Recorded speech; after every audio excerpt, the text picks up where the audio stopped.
20 motorsiklo ang ninanakaw kada araw. Ayon po yan sa datos ng Philippine National Police. Ito po naganap sa Antipolo. Huling-huli sa kamera ang pagtangay ng suspect sa isang motorsiklo sa parking lot. Parking lot na may gwardya.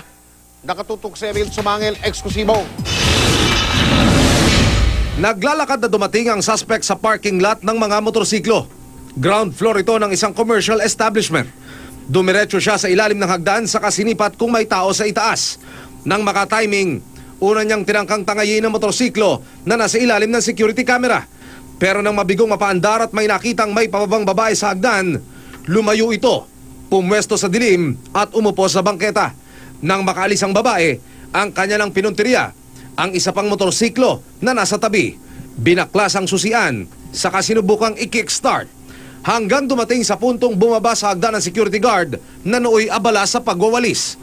Diretso sa pag-kickstart ang suspect. Walang pakialam sa dumating na gwardya. Ang gwardya naman, walang kaalam-alam na ang katabi niya, kawatan pala. Paglayo ng gwardya, napaandar na ng suspect ang motorsiklo, saka mabilis na umalis. Hindi raw ito ang unang insidente ng nakawan ayon sa mga residente sa lugar. Palagi na akong nagmamatyag dahil siyempre mga pamangking ko may mga gamit yan. Kami naman dito rin, siyempre hindi kami makatulog. Sa datos na hawak ng PNP-HPG, noong Enero, 487 na motorsiklo ang naitalang nanakaw sa buong bansa. Nitong Pebrero, tumaas at umabot sa 577 na motorsiklo ang tinangay. Kung pagbabatayan ng record itong nakaraang buwan, lumilitaw na 20 motorsiklo bawat araw ang nananakaw sa buong bansa.